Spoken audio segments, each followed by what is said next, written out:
Hey there, welcome to ATL and 29, a podcast that looks at the NBA from the starting point of Atlanta. My name is Kevin Chouinard. I'm here with Tyler Jones, and we're recording on a Tuesday night in advance of the epic Portland Trail Blazers Atlanta Hawks game on tap for late Wednesday evening. The masses are excited. There's a buzz league wide, but It. go ahead. I was just gonna say that game should probably still be better than what I saw from the Hawks and Grizzlies, just because I think the Trailblazers have like more NBA players than what the current Grizzlies got going on. Because I was at the game and I had pretty good seats, so I could see a lot of the action. I'm like, man, are the Grizz? I like the Grizzlies. I didn't know who number 55 was, and I'm like, not only do I know I pride myself in knowing every play in the league. I usually know like prospects were like close to coming up. I'm like, I've never heard of this number 55. I don't know what his name is, or I'm a big guy, but I'm like, this is not an NBA player. what what's going on with the Grizzlies? And so I'm just talking to a fan. He's like, the whole team's hurt. I'm like, yep.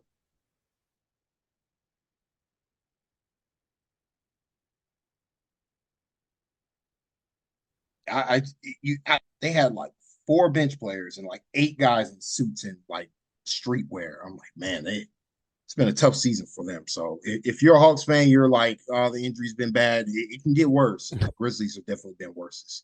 It can definitely get worse. You need the short-term injuries and not what happened to Sadiq Bey at what really could not have been a worse time in his career to have that thing go happen to him. That's a, and I had, and I feel I don't I'm not I feel more emotional about it than like, oh, this is definitely why he tore his ACL. But to me, I feel like part of the reason was the game against the Grizzlies. Like he struggled that game. He went 1 for 12 or something like that. But I'm watching the game. I'm like, every time he's driving, like these Grizzlies defenders have no shot at like physically defending him without foul. But the referees weren't calling it. And I'm sitting right there. I'm seeing him getting hacked. He's like, what's happening? It's happened like 4 or 5 times that game. And so I'm wondering, did he go harder than he needed to on that fast break to secure, the 2 point?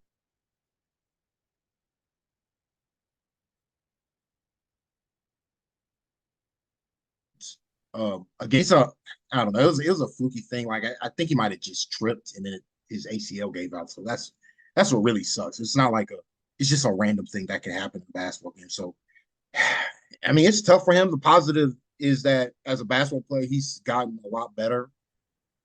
Um, Not just from where he was in Detroit, but what he was at the beginning of this season. I feel like his defense has gotten a lot better over the past 2 months or so, and and also like he's just a better overall basketball player. I understand that the shots aren't falling the way he expects them, especially from the corners, but like he's a much more like to me he's a much more dynamic basketball player, and I mean it really does hurt. I feel for him because if he would have gotten hot the last couple months, especially from three, I think he might have gotten the contract that he was hoping for in free agency, but it's going to be tough for him to because he doesn't have any tape of proving, this that he's the type of player that's worthy of starter money, if that makes sense, Kevin. Yeah, I mean he's a better shooter than what his shooting numbers are this season. Like I don't get it. Like I mean they're really He's shooting 29% from the corners. He's like a career 40% 3 point shooter. He shot like well over 100 threes from the corner. It's random variance sometimes can really hurt you, and like it's really bitten him this season from the corners. I feel like he's one of those players that like he he gets dinged for, the shooting and stuff, but like he was essentially an Iron Man. Like he just plays. Like, Yep. if he's hurt, he's just gonna play. Like he's just gonna play through stuff. And he's just one of those people that, if he can put one foot in front of the other, he's going to try to play the game. And, with all the other injuries that they've had, they're just asking too much from him. It's like, playing 36 minutes a night. He was guarding Zion in this game before he got hurt. Like they're just you're just asking an incredible amount from him. He was And doing a good so, job on Zion to me. I thought he, yeah, I mean, if you especially with looked the at where physical. he was to start the season, to think that, hey, we're going to turn to you in game 69 and say, hey, go deal with Zion tonight. Like nobody would have ever thought that. And it's unfair to him. I mean, he's given up a huge size disadvantage. Like he's big and strong, but he's not big framed the way somebody like Zion is. He's not long. He doesn't have the long arms. But he like I don't know. I'm watching the game against the Pelicans, and I'm like Zion can't. He took stuff away from Zion because like Zion sometimes would like over, physically just be the bigger guy. He couldn't just go through, and so what that allowed is for the help side defenders to help. Zion got to do an extra move that allows for Clint Capella and Bruno to come from the weak side and alter his shot. And I thought they were doing a really good job on him. And then once Sadiq got hurt, it was like we got DeAndre Hunter and nothing else. And I'm like, this not gonna, respect the Vit Krejci. I'm like, no, that's not happening. So that was a tough thing about the Pelicans game because I felt like they might have been able to grind it out defensively the way they did against the Grizzlies because the Pelicans offense wasn't, I mean, they weren't doing anything too special. But once the Hawks lost their ability to match up, it was kind of good night. So what do you think happens next in terms of Sadiq Bey's contract? Do you think it's going to come down to a qualifying offer? Do you think it's going to come down to they figure out some way to do an extension that pleases all parties? Do you think they, just let him go to free agency and there's no offer? Like, what do you think is going to happen next? Well, they're definitely going to extend the qualifying offer. I think they want him back, but the number. I've always said the number matters. I think a good benchmark is what Denny Avdia got in free agency, around that range. So What's that uh, number? it was like I think it was like 4 years, 55 million. I'm not sure. 45, either 55 to 60, around the 12 to 15 range, give or take. I don't think he's going to get Dylan Brooks money, which was 20 over 4. So that's probably not going to be just because he doesn't have the track record of defensively being an impact player. And it's tough when you play when he's functioning like a 3-and-D wing, but you're not a specialist on either frame, so you're kind of always in. But he does the good things. He has the frame to start games, but I just don't think I don't think he's shown the 29 other teams that he has the track record of being a starter. I think for him, he's looking for what DeAndre Hunter got uh, in a contract extension. I don't think that's going to happen for him just because where he was drafted, he got traded. He's a restricted free agent, and he's not like Jalen Johnson level of like talent, but I think there's some hit. Like to me, as a Hawks fan, I think there's some hidden upside, but I would suspect either he accepts the qualifying offer or he's going to take a reasonable like mid-level to level style contract. I don't think the starter level money that he's probably looking for is going to be coming his way just because even without the injury, I just think his play would suggest, you know, he's a good player, but not a starter, if that makes sense. And I think for the Hawks, it would they're going like it's tough, like personally do this to a player, but like in a cap league, and you're not willing to pay the tax, you got to start squeezing these guys. And I felt like they kind of squeezed the Congo with his situation. I think they're going to do something. They tried to do something similar with Bay. Bay didn't want to go for it, and this go around, but I just don't like. To me, I don't see.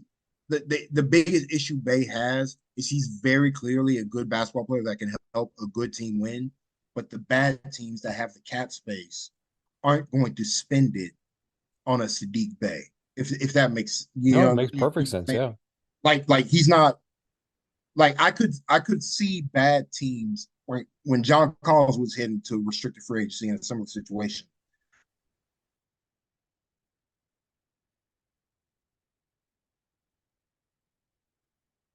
Even though the contract's willing to pay him at least starter money to play for him, I just don't see that market for Bay just because like like teams feel like you can find that like you can draft a Sadiq Bay or you could trade for if all it takes is 4 or 5 round picks to get somebody like Sadiq Bay. 2019 will just do that for the next Sadiq Bay, whoever that is. I don't know who that first player is at the moment, but there's always going to be a bevy of Sadiq Bay. And this is where the Hawks got themselves in trouble with DeAndre Hunter, because they should have done what they've done with Sadiq Bay with DeAndre. Not to say that DeAndre hasn't got better, he can't get better, all the good stuff. My primary point is that when you're not a specialist, like when you're not a like special defender and you're just okay on offense, the league is filled with those guys. And like, granted, they're valuable, they're useful for a team. Every team needs two-way wings. But if you're not like Herb Jones, to me, Pelin's got him on a complete bargain because that man is a difference maker on defense. Um, it's just but because he doesn't have the track record of shooting, team the good what good teams are starting to figure out, because Caruso got hit with this as well, the same what Herb Jones. I think teams are smart in locking up these elite defenders at good value, because those are the guys that help you win games. Whereas a DeAndre Hunter or Sadiq Bay, what they do is they help you not lose. If that does that, do No, you that makes understand perfect what I'm sense. trying to get Yeah, at? Where because it's like, teams can go and get somebody that's 87% of what Sadiq is, yeah, and then use their resources to fill other holes because the teams that can pay that money have, just enough holes that they can't pay Sadiq and then go fix everything else that fix needs to be everything else. fixed. Like if you're trying to win a title, you need a Sadiq Bay, you need a DeAndre Hunter type. Absolutely. This is what the Mavericks are struggling with. They've been struggling with this for since they got Luka. They don't have the functional wing size to compete at the highest levels in the NBA, where the Hawks do at the moment. But the issue the Hawks have is they don't have that special defender on the perimeter. Like, that's why, like, to me, we bring it back to like this current Hawks situation. I tweeted about it the other day. I was like, man, I think about this team once a month. They had Derek White instead of DeJounte Murray. And I'm like, this is just a different it's just a different basketball team. It just is. And it's like and not to demean what DeJounte does or doesn't do on the floor. It's just more valuable, especially when you have an elite player like Trae Young. It's just more valuable to have those elite traits on the defensive end, particularly on the perimeter, which the Hawks just don't have. They don't have the only guy I would put on that is like Kobe Buffington, but he's a baby, he's a rookie, and Jalen Johnson. But the Hawks, with all their holes on their roster, they can't play Jalen out on the perimeter too much. They need them. They need them. Playing power forward the majority of the game.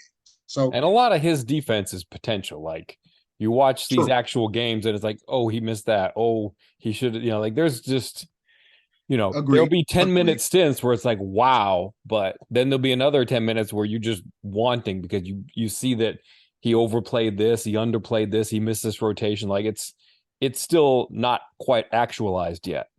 Yep. But the thing with Jalen is like guys are scared to go at him. Like every time the Hawks play the Bulls, why am I blanking on? I always do this. Uh-oh. The Bulls, when they play the Bulls, or who's another guy? When they play the Heat, Tyler Hero wants no part of Jalen Johnson, none. And you see it with certain like offensive players that rely on like trickery, but don't have the requisite size, and Jalen can just lean on them. They want no part of Jalen because they don't have the athleticism to get by him, That's and they right. don't have the length to shoot over. And like as he has the elite traits plus the physical tools to be truly one of the dominant defenders in this league. I think a way to unlock Jalen ultimately as a defender is improving the roster where he's allowed to play more on the perimeter and it's not a break class in case of an emergency. When they played the Nets, I thought he did the best job on Mikal Bridges because Mikal just doesn't have anything. But I'm watching Mikal against DeAndre, Sadiq, and Bogey, and he's just such a better athlete. It's just so like they know not to let him get to his right hand in the middle of the floor the way Deja like they know not to do it, but they don't have the athleticism to to bump him off his course. Whereas Jalen, he slides his feet once, and Mikel's flying five feet back, and like that. That's all you got to do. That that's what the Hawks don't have. They don't have that, and that's kind of why they've been stuck in the last couple of years, kind of stuck in this hole that they've got for themselves because they just don't have that special perimeter defender. Not that they might not they might have it on the roster with Kobe, but like I said, he's hurt at the moment, so that's unfortunate. But that goes to my point with Sadiq. It's like you want to bring him back, but the number is so important because the Hawks have to be comfortable if a team does offer him more than what you're willing to, they got to be comfortable letting him walk. Like even like in the ways they weren't comfortable to do it with DeAndre. And even in this offseason, even with DeAndre's improved play, they've got to have the conversation of potentially trading him.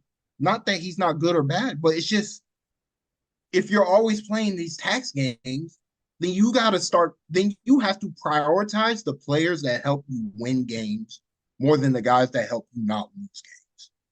Like the way that Bogey is helping this team, nobody on this team helps the team win more games than Bogdanovich. You watch like I mean it's one of the games I've seen this season. I'm watching them against the Grizzlies.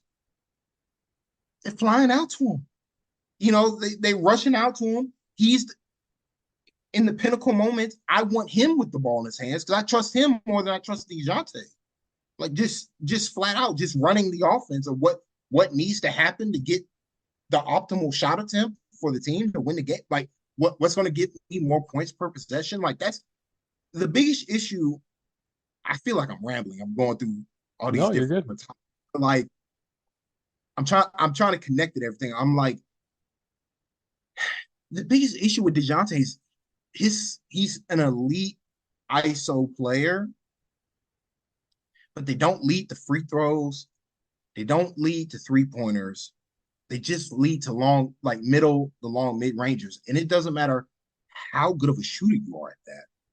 If it doesn't lead to anything else, teams are like the Grizzlies game. He could have gone for 60, and I don't think the Grizzlies would have cared. I like if the Grizzlies could score points, they would have been happy with DeJounte scoring 55 points that game because nothing.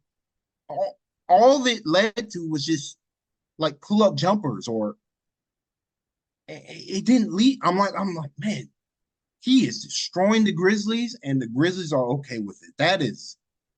That's tough. Like that's just a tough reality of where the Hawks are without Trey right now. Is granted, Herb completely took that away because like Herb's just a different animal, man. Like this, it was going to be a tough night for DeJounte, regardless of what he did. But I mean, that dude, like I don't know why I guess like NBA teams, like it's probably has something to do with owners. Like honestly, I don't think NBA owners want to spend money on defenders. They want points. They want offensive players. And so like the GMs get to flex their muscle throwing like these bargain contracts to these elite defenders who are the reason why your team wins games. Like that's everybody's got good offensive players. Like it's a offensive dominant league. Everybody has to be able to shoot because the defenses are just so good. If you can't shoot, it's gonna be a rough night for you. But yeah, no, man, I just like just to bring it back to Sadiq, like it sucks that like Sadiq grew into being one of my favorite players to watch. Like that's just, I mean, how tough you got to be to tear your ACL and take two free throws? No, I'm pretty sure he knew he tore it the second, he felt the pop or the twing or whatever. But like he's just a competitor, and like that's I hope he's back with the Hawks. Like I really do, because I don't want this to be the last season I get to watch him play basketball, even with his deficiencies, which we've talked about. Yeah.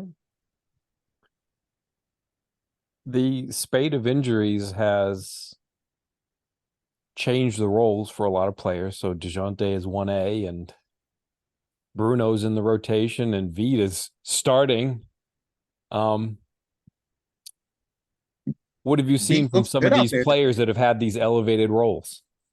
Veet looks a lot better defensively, but that's also not like I know it's not a surprise to you, Kevin. You watch him in a lot of G League games. I've only seen a couple of games of Veet, but like he's playing with his length and he's playing with an additional level of physicality. I don't think he did the first time he was with Atlanta. That's right.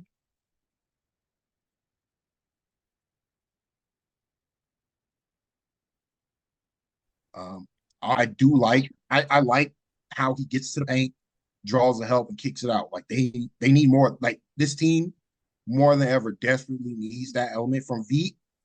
So hopefully, like they can, he can start to feel more confident in himself because they kind of they need his playmaking, especially without Jalen. On the floor, along with Trey, no Kobe, et cetera, et cetera. We know who's all out. Like they're going to need him, like against any team, because they just don't have the playmaking. I thought Trent Forrest the last couple of games has really struggled because he's being asked to run the offense, but he doesn't have like when he was playing some good basketball, it was alongside Jalen and Bogey.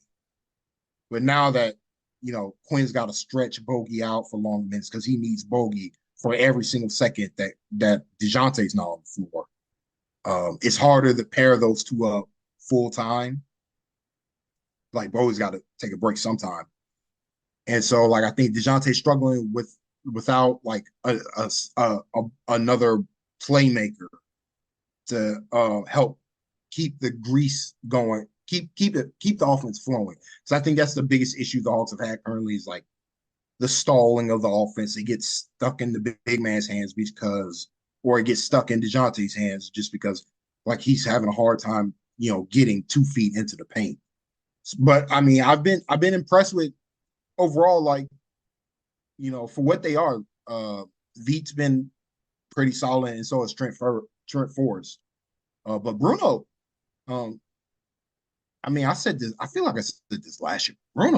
He's turned himself into a really good NBA player. Just like, and it's amazing because I remember his first stint. Like I think his biggest weakness was that he just didn't play hard consistently enough.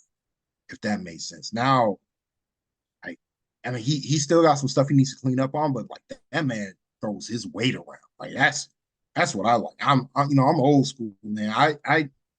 I like a big that's willing to blow somebody up, on a screen or trying to get securing a rebound, like, or just like randomly run into somebody and you can get away with it because the ref's not looking. Just stuff like that. I'm like, man, that's basketball. Like I granted at least the fouls, which aren't great, but like sometimes you need a guy like Bruno to set the tone physically in ways the Hawks have not had. Kongwu's not that type of player, and Capella's not that type of player. They're traditional starting centers, if that makes sense. Like they don't want to get in foul trouble, so they're not going to risk it doing some of the extra stuff. But like over 82 game season, you need somebody like that that's willing to go, willing to be a little nastier. And like he's looking to dunk on people, he's looking to play with force and physicality. And like the Hawks haven't had that element from from their bigs this season, and then you combine that with his passing and his improved defense. I'm like, he's showing a lot. Like, and so I'm, I don't know what the Hawks have him on, but the contract he signed for, like, it's a good value deal for the type of player that he is. And like to me, I think it further opens up the avenues of what the Hawks can do in in this offseason where you don't really need two starting centers. You got a decent backup. You could like to me, I feel like the organization can be comfortable making a decision on that front in order to improve the roster in other areas. Because um, I it's weird. I'm saying all this, but like I feel like Clint has gotten a lot better at what Quinn wants him to do on both ends of the floor since coming back. I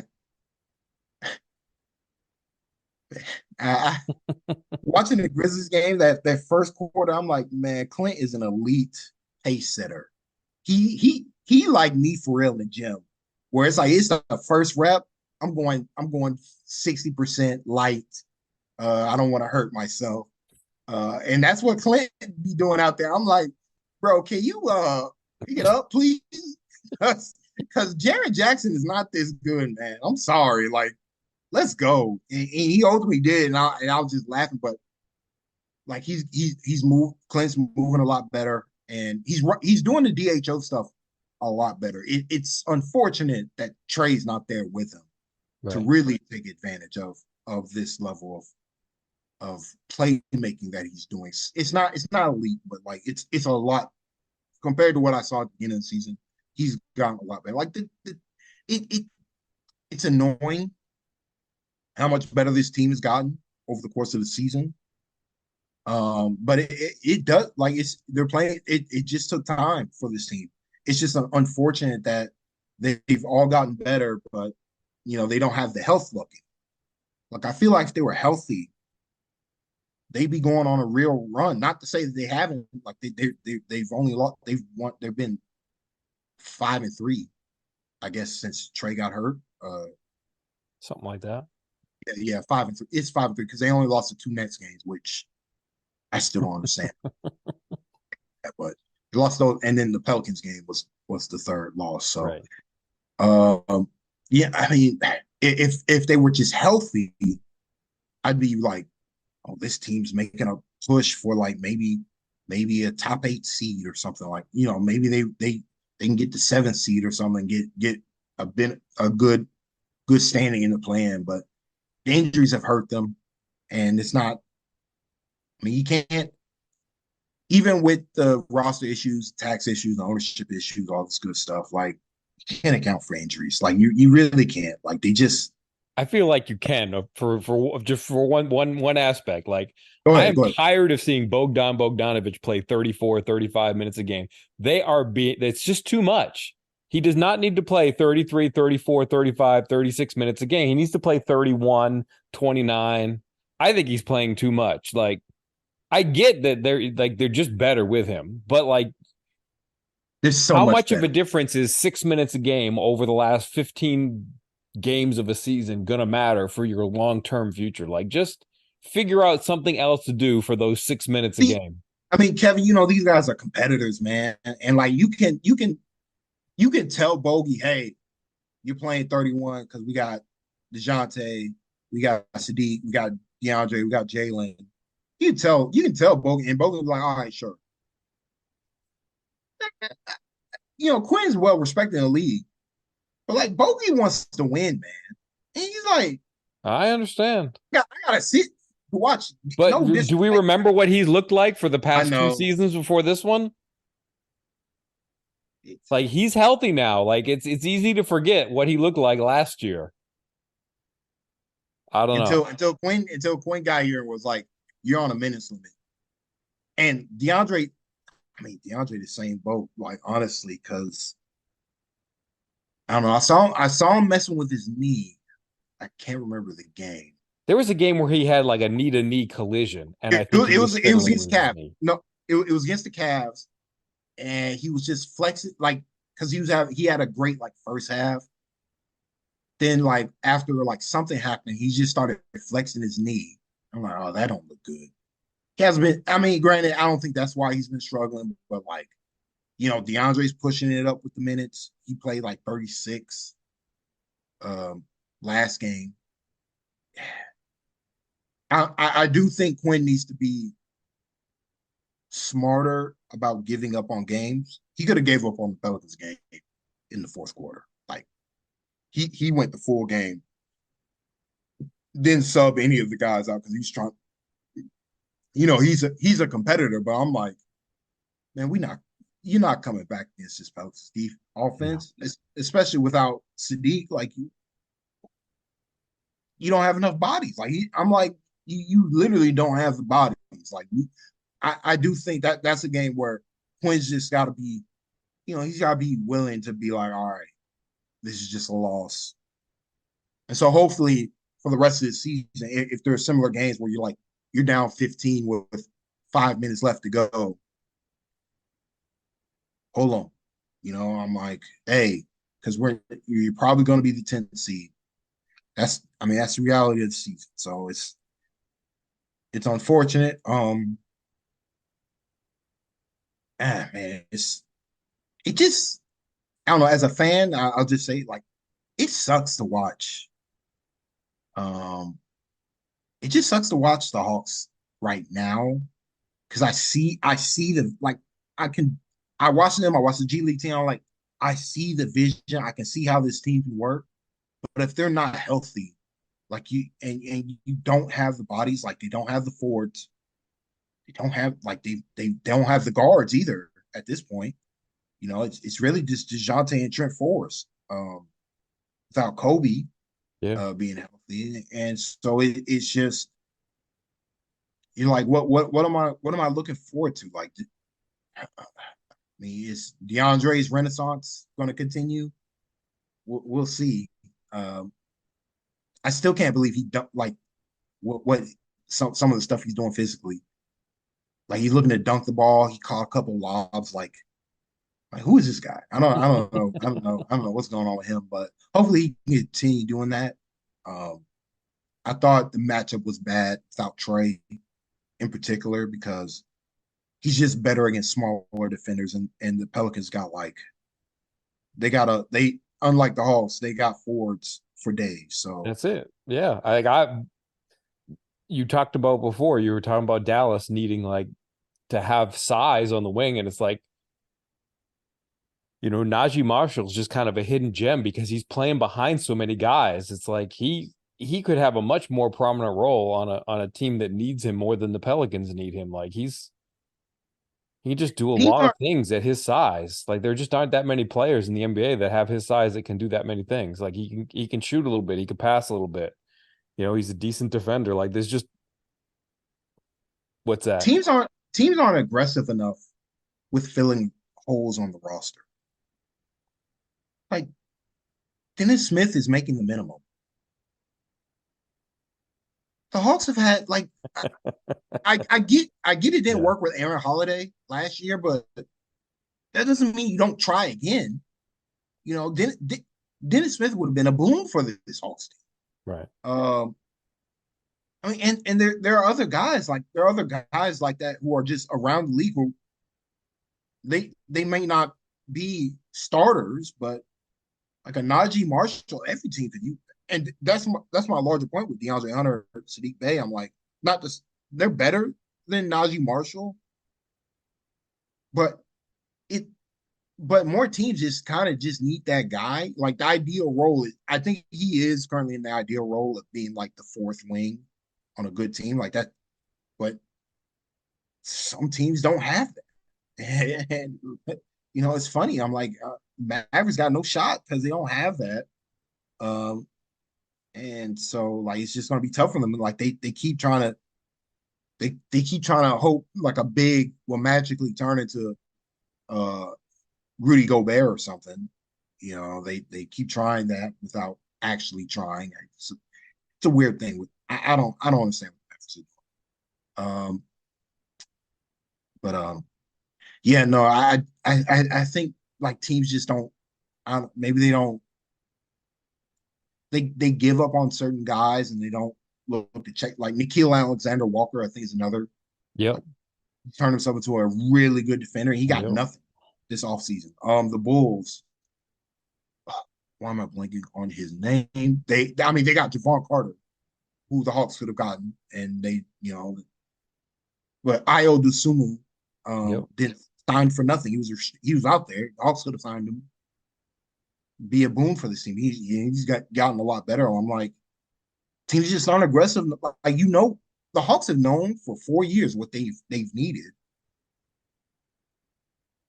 but for whatever reason, they spent the resources on other things that are, I hate to bring it back to DeJounte, but like respect to him, they didn't need what DeJounte is offering to this team. Like they,